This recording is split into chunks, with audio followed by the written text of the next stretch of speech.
isang mapayapang araw sa ating lahat. Ngayong nalalapit na ang Kapaskuhan, marami sa atin na nag-aasam ng kumpletong pamilya sa loob ng isang masayang bahay. Ngunit para sa ilan, ang ganitong hiling ay nananatiling pangarap na lamang. Lalo na kung ikaw ay nasa kanlungan ng mga komunistang grupo. Ako po si Kuya Bings at samahan niyo kong ihayag ang isang istorya ng pagkamit sa inaasam na pangarap sa pinakaunang edisyon ng ating programang Tungo sa Pagbabago.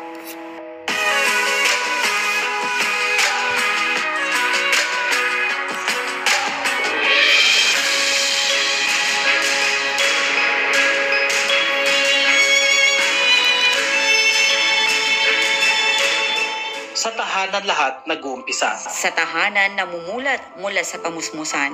Sa tahanan unang nauukit ang bawat pangarap. Batid ng pamahalaan na hindi mabubuo ang isang pamilya nang walang matatawag na tahanan. Kaya sa pagbabalik loob ng mga kasapi ng Partido Komunista ng Pilipinas, isang pabahay sa pangunahing ipinagkaloob sa mga binansagang Friends Rescued ng 5th Infantry Division. Sa kanilang muling pagbangon, bawat pamilya ay binigyan ng libreng bahay. Ito ay nakapaloob sa Enhanced Comprehensive Local Integration Program. Maliban sa bahay, iba't ibang tulong, kaalaman at kasanayan ang ibinigay sa kanila para sa kanilang pagbabagong buhay. Si Tatay Ramil Echore mula sa sektor ng Maralitang Magsasaka, isang dekadang naging leader at miyembro ng NPA. Bago siya naging NPA, larawan siya ng isang responsableng ama. Walang ibang pangarap kundi ang maayos at maiangat ang pamilya sa kahirapan. Ang kahirapan ang naging butas para maugnayan ng legal front ng CPP-NPA.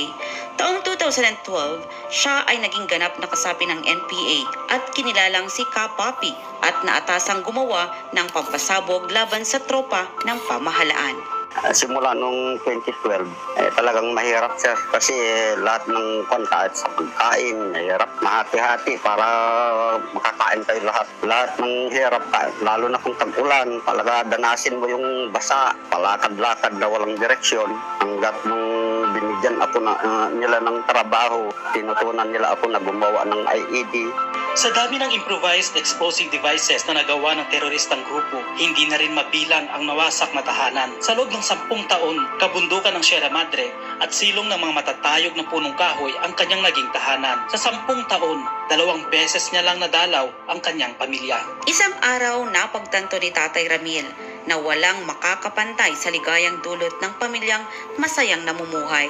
Nasa peligro man ang buhay, itinaya nito ang pagkakataon para sa isang pasyang hindi niya rin alam kung anong kahihinatnan. Napag-isipan ko na yung lumabas kahit yung mga pamilya ko, hindi ko man sila madikitan, matulungan sa kwan. Kaya gusto ko na yung magbago, ayaw ko naman yung gagawa ng masama. Kaya hindi na ako natakot na lumabas sa gobyerno. Kahit inisip ko na kahit na anong mangyari sa akin, kahit makulong ako, yun ang parang inisip ko.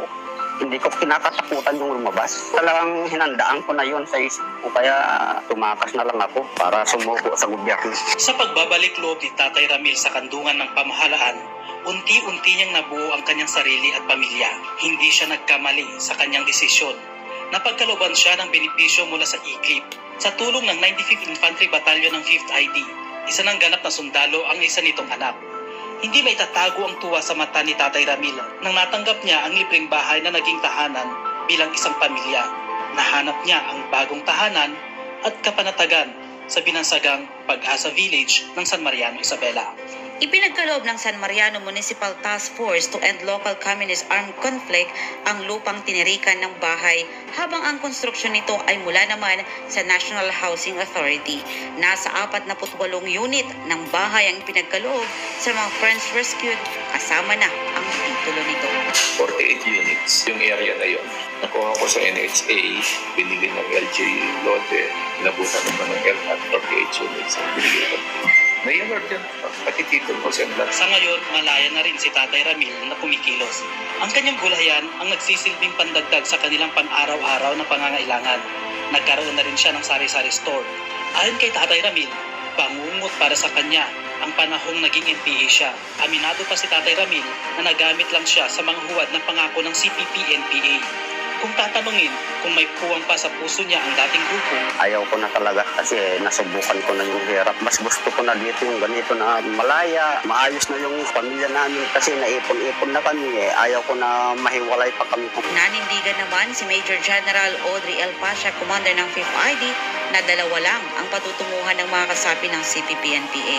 Isang tahanang nasa ibabaw ng lupa o tahanang nakabaon sa lupa. Bumaba na, formahin metro natin, napakasakit noon. Maaaring tayo matay, maaaring tropa yung matay, but at the end of the day, we should not be happy. Because it is the Filipinos killing the Filipinos. nalinlang.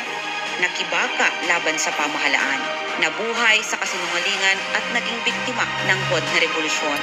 Ngayon, masasabi niyang wala nang makakapantay sa ligayang dulot ng isang sama-sama at buong pamilya sa ilalim ng isang tahanan na malayo ng dalawin ng isang bangungot.